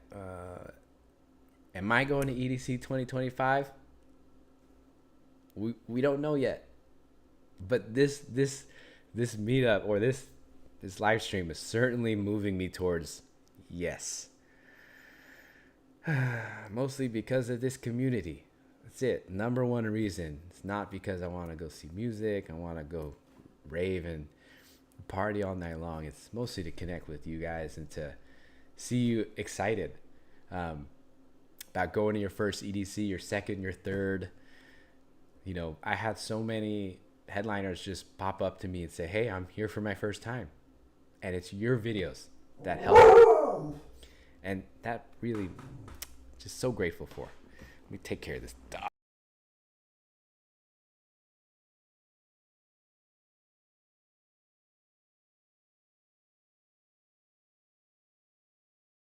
Okay. No jump scares. Did anyone get sprouted? Congratulations on getting sprouted. Mrs. Tour Guide got sprouted. But yeah, right now undecided. But definitely this is making me want to go. But after going for 11 years and seeing how much you're spending, trust me, we've been looking at it like, yo, we can go to Tomorrowland with this price, and we could also do like a Euro trip. We can travel to South Africa and go check, or we can even go to Australia to go check out some of the hard dance festivals put on by I think it's called, I forget, Knockout Records. I forget. But another viewer here Des, if he's out there, he's from Australia. Like, I'd love to go to a hard dance festival in Australia. We totally could. MXP GA Plus gives better restrooms. Fortunately, the AC is off. Just get VIP and have better experience. There you have it, friends. That's the feedback. I don't have to say it, Yes, we all got sprouted. I love it. I didn't get sprouted. I feel like the sprouting thing is going crazy right now. I like seeing people like they literally have full-on succulents and plants. They might as well next year come with a redwood tree in the middle of my head. Kyle says VIP was okay. Think in the future GA or GA Plus. Then taking advantage of EDC week. Had a crazy good time at Chris Lorenzo. Nice. Sean bought my ticket for EDC 2025. Do you know around what month the Camp EDC tickets go on sale? I think they go on sale this year. I'll have to double check. You message me on Instagram. If you guys aren't following me on Instagram, it's a great way for us to communicate. It's probably my number one way to message you guys. So follow me on Instagram, Rave Tour Guide 22, and I can certainly follow up with you on that. Kitty's got VIP tickets for EDC. Yes, VIP is the way to go. Brandon trying to coordinate with a group of 10, so not sure if hotel or Airbnb. Hey, you know, preference. Airbnb would be really fun with a group of 10, you know, like somebody, especially if you're a cook. Like, I would love to cook breakfast for 10 fucking people. Imagine how many eggs you could make. I could make the biggest scrambled eggs, and then I would bake bacon, you know, we're talking mass production of bacon. All right, so Kiesling is in the chat. Hey, traded me this. I think, go Padres. Yes. Me, I'm so glad to help. So am I. That's why I'm here. I know. Watch when Mrs. Tour Guide comes in. I just make the decision. We're going full send. She almost put down the deposit yesterday, and I told her no. Brandon, celebrating my friend's girlfriend and mine 30th birthday. Yo, 30th birthday, yes. Do we still call it Dirty 30? Come on. What a real great thing to celebrate. Okay, I got a couple more things to chime in about, and then I'll probably sign off here because Mrs. Tour Guide will be coming home, and I got to cook some dinner. Okay, fireworks and special effects. Let me know in the comments. Thumbs up, thumbs down. What do you think about the fireworks? I feel like every year, the moment of the fireworks hit is just such a special moment. And I was able to see that because I was actually just watching other people experience it. I was with a group, and just to watch them watch the fireworks brought me joy. The fireworks, to me, they're getting to a point now where I'm like, this is cool. It's a good moment, and I'm gonna enjoy it. But it definitely doesn't hit like it used to, and that's okay. You know, it won't always feel like that, and so you have to appreciate it. You have to appreciate the moments. You know, take that time to, you know, look to your friends and just say thank you. Hey, I'm glad to be here with you. This is just so much fun. I feel like I did the same thing when, you know, we got to see the drone show. It's just to take a moment and take in that moment and slow down time. Right? That's a technique that you can do, you can have, you know, in your personal development toolbox. Like, how do you just like enjoy and savor the moment? You know, not try to speed it up or try to control things. So just stop and just look and embrace that moment. Hug your loved ones, hug your friends, trade candy, and then of course snap a pic or two. I ain't mad at it. Like, I'm not. Why? Who wouldn't want one of those super cute pictures? We got one with our friends, you know, where the girl is like, and the guy, they're like hugging, or, you know, you have, you know, the fireworks in the background. It's a beautiful moment, and to capture that is special. It really is. You know, the fireworks display feels pretty similar though to last year, but you know, still nonetheless 6 minutes of some of the best fireworks you'll ever experience in your life. It blows out any New Year's. I mean, I think it's better than a lot of New Year's fireworks, and definitely July 4th fireworks. July 4th fireworks are weak compared to EDC fireworks. Okay, so in addition to whether or not you enjoyed the fireworks, did anyone have a bad experience watching fireworks from Cosmic Meadow? When we went on day 3 to go to the top, it was crowded, and it was, you know, the bleachers were completely full. We weren't able to get a spot for my group, so we went all the way to the top to stand, and then the top just started getting so crowded that there was this other section that was like originally closed off with fences that people just started climbing the fence. And now, live your life. I'm not going to stop people, and I'm not going to judge people from doing it. I don't care. You know, I definitely was not going to climb a fence because I didn't want to get hurt, or I don't want other people to get hurt. But it got to the point where there was no room that people were doing that to be able to watch the fireworks. So I hope that next year, you know, that's a suggestion I might have for the festival, is like, hey, can we open up the entire bleachers when the fireworks come on? And then when they're done, like, sure, whatever, close the section. I don't care. but there's just not enough room for people to enjoy the fireworks and from the bleachers. And maybe that's because people are watching my videos and I told everybody to watch the fucking fireworks from the bleachers. That was kind of like an ongoing joke for me. I was like, oh, people are watching my videos. People are taking this tip. And that's why there were so many people watching fireworks. But trust me, I think everybody knows to watch the fireworks from the bleachers. Yes, happy to help you guys feel prepared. That's my goal. It's my mission. Let's see. John Pops, in my rush to get tier 1, got GA for 2025 instead of VIP. VIP at tier 5 when I realized. Really? Damn. Yeah, VIP is expensive this year. It's already at $1,300. That's what I ended up paying like 2 months before. Mimi, have I been to EDC Orlando? A group is debating on it. Oh, we are too. Yeah, for November. If you guys haven't seen the price for EDC Orlando, it's reasonable. Like, it's like old school, and I would definitely. We're definitely considering it. We have a friend that actually lives nearby, so that would also help with like lodging. So we might send it to EDC Orlando so we can see the Kinetic Cathedral one more time, and maybe even Mexico. Oh, look at all these people who got sprouted. I love it. Geodude sprouted. Julian sprouted. Did anyone get succulented? Brandon, bring back the 2014 era with all the flower crowns.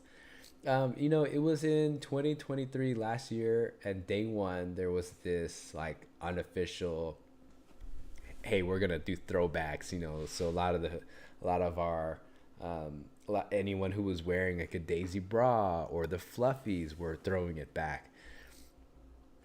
I was seriously considering doing some Etsy flower crowns and some bras and throwback. I'm sure people would totally buy them. Gotta bring it back. Okay, Melissa, thank you so much for the video. Help in preparing for our first EDC. My pleasure. That's my goal. And it looks like you guys enjoyed the fireworks just as I did. Kiesling says, love the fireworks. One of my favorite parts of the festival. I'm glad. Quantity was good, but missed the EDC from past years. Watching the drone show during the oh yes, I sent you that video. The drone show this year was a big improvement. The different images that they can show. They actually showed, it showed a female with like the flower. She was from one of the old stages, and so they brought that image back, and that was really cool. Geodude, watch fireworks from day one. It's definitely the best way to watch them. Rachel, did anyone feel like Sunday was way more packed than usual? Yes. Yep. It feels like it. And then, a lot of people say the vibes are different because it's day 3. So I feel that. But, you just kind of run with it, right? Try to have the best time that you can with your friends. And I try not to acknowledge it. I do. I try not to be like, oh my God, so many people. But trust me, I think it all the time, especially at Kinetic Field VIP. Okay, so let's see. Last couple of tips here or items that we wanted to talk about. Let's see, transportation. Yeah, transportation getting to the festival for us, downtown Fremont area, seemed easy. And from what I heard, I heard some of my other viewers that the Grand Prix shuttle stop was packed. So if you guys had a similar experience at any of the shuttle stops, let me know, because I will be putting out another video where we're talking about where to stay, because that's going to help you decide your shuttle stop. And based on my experience at the Midstrip, I've done the Rio shuttle, I've done the downtown Fremont shuttle. I have not done Resorts World shuttle, but that's only Premier. But if I had to make a suggestion for your transportation, I would choose the Rio. The Rio would probably be my number one, mostly because the Rio is having they're doing a lot of renovations, and that hotel is really coming up again after its downfall the past decade or so. It got recently bought out, so that's a really great option. They have the food hall there, and the pool's new, and then you're right at the shuttle stop. So that's a really, really, big, really convenient. Second, I would recommend the Fremont shuttle stop. The downtown 9th and Fremont shuttle stop is really convenient. If you're staying at Fremont, it's about a 10 to 15 minute walk to get to the shuttle stop. And because you're already in downtown, you're already a lot closer to the festival. Navigating public transportation. Yeah, so I really, every Friday, on Fridays of day one, we always Uber to the festival. Easy. Took us like 25 minutes to get there. And again, the tip is to just leave as early as you can. There's absolutely no reason to like get there later, but just know the later you go, the more likely you are to deal with traffic and other issues. Usually say, yeah, Lorena, wish I got sprouted. I got little ducks that match my outfit. We got the little ducks. What do they say? You got ducked? I love it. Kitty says, amazing fireworks. Drone show made me happy. Me too. I really enjoyed the drone show. And I liked visualizing the fact that there's like just one guy who's behind a computer who's doing all this magic. Okay, one aside about the drones, and I don't know if you guys feel the same way, but I wasn't a big fan of Zed dropping his album info on the drone show. It just is showing the commercialization of the festival. There's just so much sponsorship, and I get it. Again, every sponsorship and that EDC and Insomniac can get is more money in the pockets of the shareholders. I get it. I just wasn't a fan of being advertised to in that way. That's a personal opinion. I thought that drop that there and put that out there, because again, I'm not really a lot of people to share these feelings with, so I'll share it here with you guys again. Mrs. Tour Guide back in the chat. JChen88, yo, I'd love to see them. I can't believe I know people who were in helicopters. So cool. Love the Rainbow Bears. Oh yes, that was over by the Rainbow Rascals. Those guys are funny. Mrs. Tour Guide loves the Rainbow Rascals. Geodude top-notch drone shows. They were coordinating with the stage and music. Never seen that before. Yes, that was pretty dope. I think that, again, it adds like a different element, a different feature. I might have been looking for water features, or I was also looking for a giant bubble machine. But it was cool to see the drone show kind of going with the music as well. Kiesling, I love the new layout. To me, it felt like last year was more crowded. I think that the layout was definitely helping with that feeling. Of course, it did depend on, there were some moments in the festival where, there were choke points. But overall, I do agree. I feel like I was able to navigate with ease. The only issue I had was when I had to run perpendicular to people walking, and I was always I would either just stop and yield to other people walking by, but sometimes people were they were mobbing. I'm really against trains holding on to each other, not letting people pass by. It seems very selfish. Like, we're all trying to get somewhere, and so we can all just work together, and like we're all gonna get to where we're gonna go. And I don't think that we have to like fucking cut people off, whatever. Yes, please bring home Chick-fil-A. What will I have today, friends? All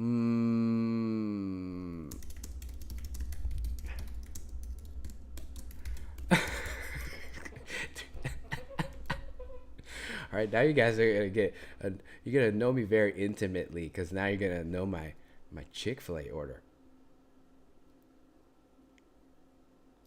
Okay, there you go. All right. Where was I? Lorena, love the drones. I did. I hope they bring them back. If they skip it next year, it's like just a tease. And like 1 year, no. This year, yes. The F1 Grand Prix shuttle sucked. I had to drop my friends off there. I've seen the videos right now. I'm watching some of them on YouTube that like the wait is ridiculous at JChun88. Not at the wait times are ridiculous at the Grand Prix shuttle. Rio also has opening day shuttle. Yes, that is where you would, if you are doing opening ceremony, you got to go to the Rio, and if you're already at the Rio, then you're good to go. I've already heard some bad feedback about opening ceremony shuttles. It appears each year there's always a driver who incorrectly drops off opening ceremony riders at the actual shuttle stop area at gate S, and then these headliners try to get in and they get denied and don't get to go to opening ceremony, which is pretty unfortunate. So if you had to ask me, Rave tour guide, should I get the opening ceremony shuttle for $5? I would tell you no. I would tell you to get on an Uber XL with your friends and Uber or Lyft to opening ceremony. It's cheaper, more convenient. It's the way to go. Opening ceremony shuttle appears to be a scam. Where are we at? MXP, I used to buy Premier parking, but I used the free option this year. It was way better and much closer and free. Nice. MXP 2000. What lot did you park at? Did you park, what color was it? And what gate did you enter into? If you remember, that'd be sweet. That'd be helpful information. Yes. My group, Rachel, my group and I met you briefly during opening ceremony on Friday.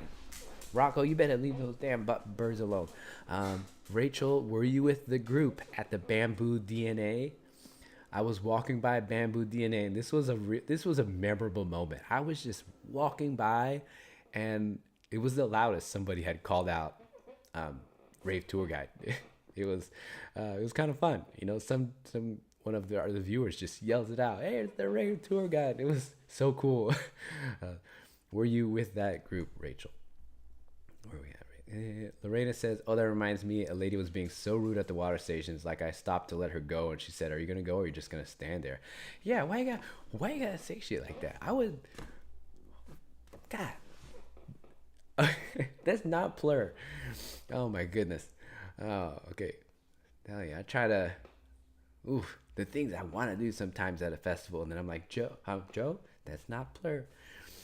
Mimi says, I finally got to Chick-fil-A at the Golden Nugget. Yeah, we were at the Golden Nugget, and it was so cool to have Chick-fil-A there. Except, I think I love their breakfast. That's what I was hoping for, but we ended up waking up. It's already lunch, and I can't get a biscuit. JChen88, F1 combines so many stops, and it's just so big. They know, they're like, we know we can handle the volume. You know, they got the space, and, you know, they went for it, and they know a lot of people are down there. I would probably, if I was in the area, I would actually rather just go to the Rio. It's a little bit farther, but probably less busy. My group was at the wrong entrance. Oh no, I'm so sorry for you. That's sad. Geodude Green Lot, my feet hurt so bad. I feel that. Okay, let me double check. Parking.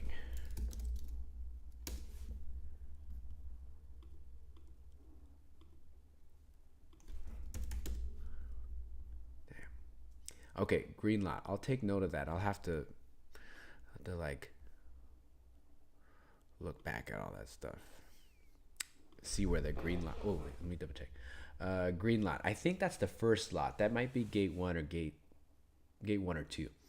JChen88. Some groups on Facebook have people that will drive for a small fee. Oh my gosh, that's Rachel says, yes, that was us. Nice. I hear you guys went with a group of your friend was telling me that you went with a group of 40. MXP Brown Lot Section 8. I used the main entrance from the freeway and everything was coned all the way to the lot. Oh, okay, nice. I usually, when we have the GA parking, we usually enter from Las Vegas Boulevard. I didn't know you can get to the Brown Lot from the freeway. Melissa parked at South Brown Lot, Gate P. It was very great, very easy to get out of the lot each day. Excellent. If you left the lot, what time did you leave? How long did it take you to get out of the parking lot? I'm curious. There was a year. It had to have been 2011, 2012. The shit was so bad that the person I was with at the time, we just decided to sleep in the car until about 7 a.m. until we started driving. And guys, this was back when it was held in the summer, and it was brutal waiting in that car, and it has forever traumatized me, and I never want to park. But that's my experience, and I'm a little, that's why I'm asking, because maybe it will be better and we would be okay with it. And it also is good for other people in the community to know that it's not like it was in 2011. Kiesling, I think I might camp next year. It seems so much fun. Take a break from driving each year. I mean, you're looking at like 2 hours of travel time to and from the festival that you could save, and just being at the festival. Camping seems like the way to go. Okay, so some other things I touch on. Oh, so if you were doing shuttle stop, if you were taking shuttles, I found that the security at the shuttles were being very, very lax. I even heard a supervisor explicitly tell the people checking to move faster and do quick checks. Just peek in, go. And I was very surprised that they did that. Um, Not encouraging anybody to do anything illegal, but I was just very surprised that they were really going through security at the shows. Um, let's see. Concerns and feedback. Any issues or challenges faced during the festival? Really nothing major. Would I say that there were any major challenges that I personally experienced? But I did hear some of the feedback in the community that we've been talking about. But personally, none. I would say it went pretty smooth. If you were concerns, oh yes, we will dial in some of your guys' concerns and share that in the coming videos. Constructive criticism. Yeah, I think we've definitely touched on that. I would like to see them expand the footprint and actually not sell more tickets. I know that's a lot to ask for, but I would love if they could spread things out and not add more tickets.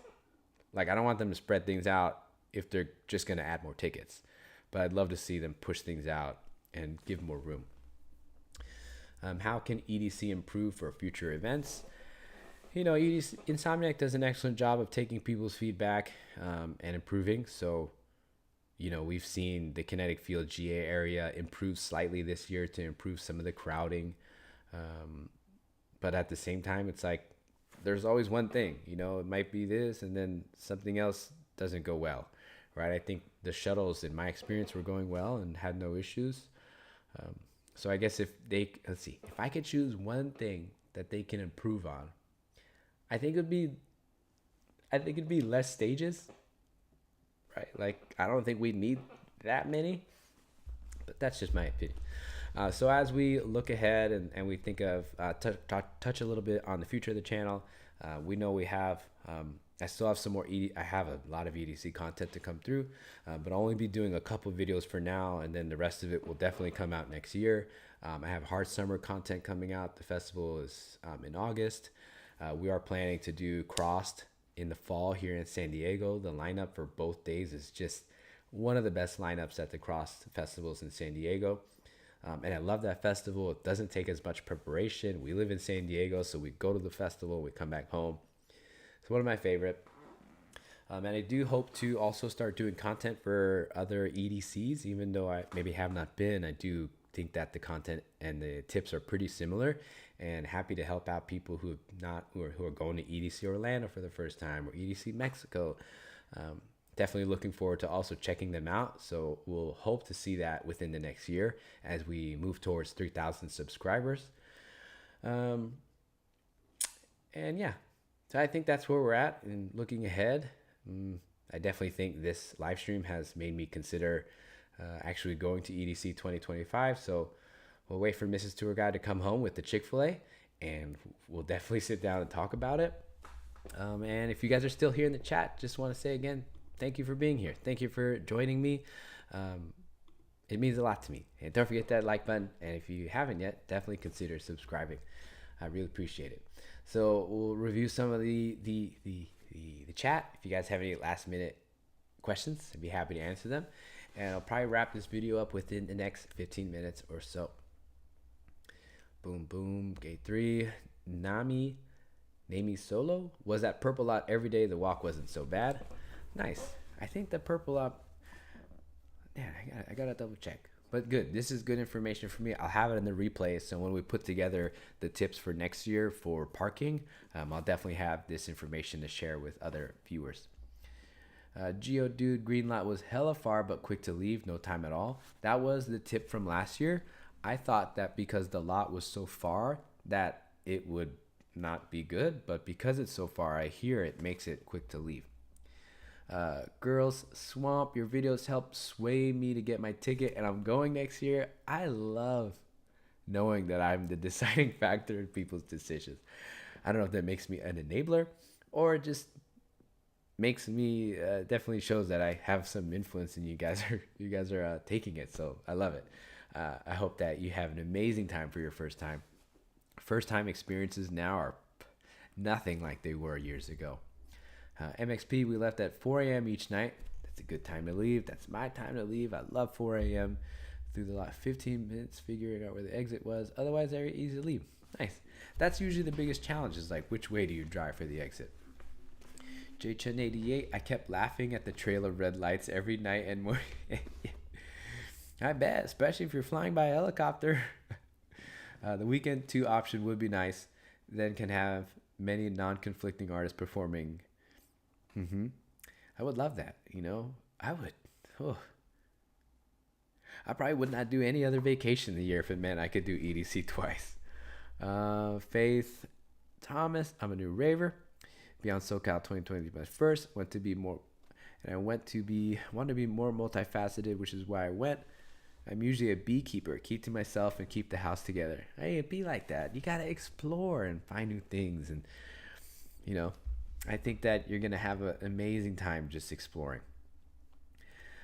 Oh, man, definitely went over what I thought I was gonna do, but really happy you guys got to join me. We definitely spent some time talking about the stage designs, the festival layout, the different experiences like downtown EDC and the Salvage City Supper Club. Stay tuned for that video. I'll definitely have that within the next month or so. That one I really want to put out because I want to show you guys the Salvage City Supper Club. We talked about production. We talked about some of the shuttle stops and where you might want to stay. And yeah, throughout the conversation today, we've talked about various concerns and feedback that we all have. And it's nice to hear a lot of you guys have already decided to go in 2025. You know, if you're going for your first time, check back to some of the other videos. Definitely believe that they will help you prepare. And I'm really excited to put out all the 2025 content. One thing I can certainly promise you is new tips that I have not shared in the past. I do feel gathering a lot of information from you has helped me procure some new information to share with headliners for 2025. So I'm excited to bring that to you guys. I'm excited to bring out all the content that I got to shoot, because this is now my second year going as the Rave tour guide. So my perspective, the lens that I see EDC through is completely different now. I know you may or may not have totally just seen me in a random place that just capturing the entire area, but that was what I got to do a lot this year. I could probably say I confidently covered, maybe 75% of the festival. And there was some that I missed. And we're talking 75% of what GA and VIP can experience. I nearly went to everywhere on the map with just a few places that I missed. So I'm excited to bring that full Rave tour. So the Rave tour will just go over basically all the different areas of the festival, so you can get an idea, what it's like, what you can see, what EDC has to offer. So I'm looking forward to that. Geodude, one suggestion, crowd control. I feel like they need designated ingress and egress lanes at the start, larger stages where you're not allowed to stop so people can get in and out of the area. I think of Disneyland when I hear that comment. Disneyland does a really good job at crowd control. Hey, you have to keep this area clear, no stopping, and that would take more manpower, but I think I would agree, would probably be worth it to enhancing our experience, to keep people moving. Hey, like, this is not a standing place, keep it moving. They have those red lights. I agree with you, Geodude. That 100% would love to see that come to fruition. Lorena, my first time was going to be 2020, but the pandemic happened. Cried when they canceled, but understood. Ended up going in 2021. Any other 2021 EDC headliners in the chat. I thoroughly enjoyed EDC in the October months. I brought a jacket. I brought pants. It was nice. Oh, yes. You're so right. JChun88 says, just an FYI, there are Verizon towers there. Wi-Fi reception is better. There was a moment on day 3 where I lost Mrs. Tour Guide at Kinetic Field. I couldn't believe it. I like, my heart dropped. It just, my whole day was just like, oh, I actually lost her. I like was looking around. She was gone. Nowhere to be found. My heart sank. I was so scared. I was so worried. I did not want to go through that because I was also thinking like, well, what about her? She was by herself too. I picked up the phone and I did something that I used to think that was ridiculous. I would see people on their phones at the festival and I'd be like, who are you talking to? But this time I picked up the phone. I called Mrs. Tour Guide. She answered. I couldn't believe it. I couldn't. And in about 10 minutes, we found each other at the Kinetic Field VIP. And I was so relieved. And that wouldn't have happened if I didn't have Verizon. What's also a plus about being Verizon member was that text messages were instantaneous for us. I was messaging people in our group and we were time stamping. And I was like, yo, she just sent that like a second ago. And I was stoked. I couldn't believe it. So in addition to being so what are the perks for being Verizon? Maybe this will be one of the last things we touch on. If you're a Verizon wireless member, you get reception, Wi-Fi. It definitely works. And then they also have the Verizon viewing deck. Did anybody check out the Verizon viewing deck at Stereo Bloom? I captured it. I'll share it in the video. We didn't go on it because we were in transit. We were moving, but I passed by it and captured it. And then they also have a Verizon merch lane. So if you're a Verizon Pass or Verizon member, I think you have a separate line for the merch in the GA merch. So not something we took advantage of, but I did see people taking advantage of it. The line was certainly shorter than the normal merch line. Let's see. Nami says, I never hated gators so much. The things on the ground to cover the power cords. Tripped, kicked over it too many times to count. I did at least once. You gotta really watch for those. But yes, if you don't, oh my gosh, imagine what you would be tripping on. MXP 2000. The only bummer for my group, we're all over 50. Hey, I love it. Hell yeah. I hope I'm totally going when I'm 50. Mrs. Tour Guide's parents actually want to come with us next year. And they're in their mid to late 60s. Was seeing so many sick teens being dragged to the trash cans or simply just vomiting where they stand. I also witnessed people fainting. Yeah. I don't even know what to say about that, honestly. I just what are you going to do? So what happens when it's an 18 and up event? And they just don't know how to party. You know, they're treating it like a sprint. And you know, those kids are the same ones who like are probably saying like they had a bad experience, that they won't go back to EDC again, and that it's not the place for you to go. Yada yada yada. I'm so glad I don't drink anymore too. I feel like that helps me in my experience. I'm not against drinking. I think, oh my God, nowadays there's so much to drink. I love it. But yeah, it's like people go overboard and it's gross. Hold in your alcohol, or, you know, watch yourself. You know, I don't want to go to a festival and see that. And that's unfortunate. So I feel that for sure. Jay Chen, my first EDC was 2021. Nice. That was such a good year. The weather was perfect. You had to really bundle up though, otherwise you were really cold. The VIP merch tent had a smaller stock. Did it not have the same stuff? Did I see 2025 is 21 and up only? No fucking way. Is that for real?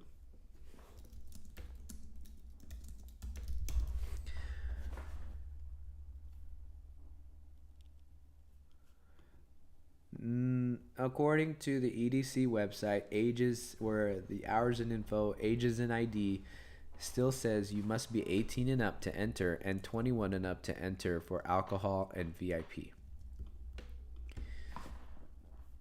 Copy and pasted from their website. So I think you're good. 21 and up only for VIP. I saw someone being pinned down by medical at circuit grounds, and it was crazy sad. It's unfortunate, you know. Another reason, you guys should check out End Overdose Tent. Learn how to use Narcan, because you never know when you might need it. Tony Lee went to my first EDC this year and was prepared because of your videos. Yes. Thank you for watching, and thanks for dropping by the live stream to say that. I do. Oh man, so it's like even Jay Chun has seen someone writhing on the ground. It's like it's everywhere. I actually had I don't mean to share this as gossip, but just to inform, like we're all informing each other. One of the viewers here in our community let me know that somebody OD'd at Camp EDC at the pool, and they're not sure if the person made it. I'm like, that's so sad, you know? It really is.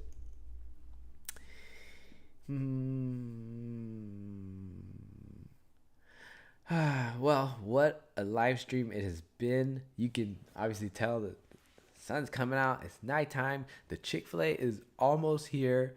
I want to say a big thank you, JChun88. So nice to meet you twice. Not once, twice. It was so cool. And Trey Kandi with you. Thanks for being here at this live stream and connecting with us and people in the community. Geodude, thanks for being in here.